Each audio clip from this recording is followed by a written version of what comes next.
And because I am the total package Lex Luger, I'm going to Baltimore. And because I don't want to bleed, we're going to have blood part of the finish of the match. And everybody in Baltimore is going to get pissed off at Jim Crockett Promotions once and for all. And by this time next year, Jim Herd's going to be running the business. Oh, God, what am I doing in my life? I'm David Crockett. We'll be back. What a bad show that wound up being, the one we're hyping up so much. You can hear about it in the archives, whwmonday.com. Yeah. And if you haven't heard, the fact is that the fans were so pissed off that night because the finish was stopped because of bleeding when Flair was in the torture rack, that the fans that night, as we're leaving, as Jim Ross and I are leaving the ringside area, they wanted to kick our ass. And, of course, that's before they would have had security for two, like, slapdick announcers. So you guys just go back on your own. And fans were, man, they were grabbing at us. And there's Barry Windham's superplex. I was hoping he would put the claw on him, Conrad, because, as you know, that claw is a great, great offensive maneuver. Listen to you. It is. You're perpetuating myths. No, I'm Fritz von Erich, Blackjack Mulligan, Baron von Raschke, Barry Windham. Some of the greats had the claw, man. It was legit. It was like the figure four. It was like the Oklahoma Stampede. It was like the Swanton Bomb that they have now. Sorry, Jeff Hardy. I should have said, oh, boy. Oh, son of a bitch. All right. David, I'm going to repeat what I just said a moment ago. Great American Bash. Wait a minute. I had this in my book. Let's see. Look down at the belt. Okay. I had it in my book. I don't know what I'm talking about, but I do know that I am Dusty's office stooge. I write all the stuff down. Dusty creates. I make sure it happens. I make sure the finishes are out. I make sure the referees know the finish. I make sure the finishes are executed. And when they don't do what I say for them to do, I blame it on them. And I don't take the heat, because that's how it is when you're the assistant booker of World Championship Wrestling. Did I ever tell you about my podcast with Rich Bocchini? It is one of the greatest podcasts in wrestling. He will ask me one question, and I will talk for 20 minutes about nothing. Absolutely nothing. Much like what Tony Schiavone and Conrad Thompson have been doing here for this show, talking about nothing, talking about a show that obviously is nothing as well. And David Crockett, let me say this. I also want to say that I know that you're having problems with having those two airplanes. If you want me to buy them, I'm not going to do it. I'm going to head to the WWF along with Tully and Arn. And I'm also going to send Tony Schiavone there as well. The Road Warriors are going to go. Then we're going to also have the Sheepherders go. We're going to repurpose their gimmick and call them, let me give Barry the belt here, call them the Bushwhackers. Barry, I know you used to be a part of the USA Express, but now you're the U.S. Heavyweight Champion. Let me say this to you, J.J. Dillon, and to you, Conrad Thompson. My father made the claw hold what it was. My father used to slap a claw hold on a guy at Mid-Atlantic Championship Wrestling, and he would put the claw hold on so hard that he would bleed from the forehead. That's right, he would bleed from the forehead. And the fans never saw him gimmick himself, or never saw him gig himself. But the blood would go pouring down his forehead, and he would keep it on. And I'm David Crockett. Thanks very much for being a part of this shitty show. Ta-da, dun, dun, dun, dun, dun, dun, dun, dun, dun, dun, dun. There's Tommy P. Edwards, Wayne Daniel, Alice Arth, Ken Carter, Dominic Esposito, video guy. Used to hear Tommy Edwards in the back. He would go, "Come on, Neek. God damn, Neek. Would you roll tape, Neek?" And that was funny. You used to hear that in your head all the time. Well, that's going to wrap it up, man. I guess we should talk about what we're doing next. We've got, we did say we were going to do a poll. Should we do the next week for the poll, or should we put up the poll now for the following week on Patreon, and let's just pick one for next week? Because I do have some that might be pretty topical if maybe you wanted to pick next week, and then we just put a poll up for the following week. What do you think? Okay, I'll pick, and then we'll go to the following week with the poll. How does that sound? Okay, cool. I'm down with that. So I'm going to run you through a handful of topics, and you get to pick which one it is. Are you ready? Okay.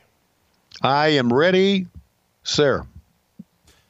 The July 6th, 1998 Nitro from the Georgia Dome, where Goldberg beat Hulk Hogan. Okay. The July 5th, 1999 Nitro. This is obviously when things are a little different for WCW. Right. You might remember this one as being, well, there's a few different fun things in here that people still talk about, but it's also in the Georgia Dome. The main event of this one, to sort of jog your memory, is Sid Vicious versus Kevin Nash for the world title. Wow. We've also got the Great American Bash 1990, which is Sting's first win over Ric Flair. Okay. And then when I came back. Yeah. And then there's two more in there that I'm not sure they're actually on the network. So we might want to lay off of those. All right. But well, I've got it picked out already. Oh, really? Yeah. Okay. Well, let's hear it. What of that appeals to you? Okay. The Goldberg from the Georgia Dome. Bam. So there you go. That's what we're covering next week, boys and girls.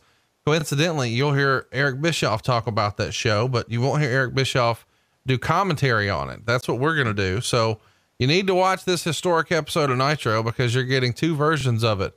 Eric Bischoff's going to cover all the behind the scenes dealings and shenanigans and rumor and innuendo. And Tony and I are going to make you laugh. And we're planning to do all of this next week right here on WHW, but we're still going to put a poll up and we're going to let Patreon go ahead and help us navigate the rest of July. But if you were sort of fed up and a little tired of some Great American Bash era from this Jim Crockett promotion stuff we've covered this month, you get a break next week. You get a reprieve. Goldberg, Hulk Hogan. Well, give us a tease here, man. What do you remember most about that?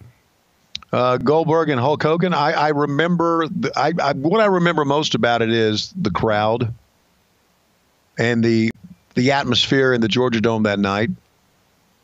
And I also remember I think I had all my boys with me. And I think all my kids were with me because it was such a big event in Atlanta. And they also had a couple of their friends. So I had 6 or 7 kids.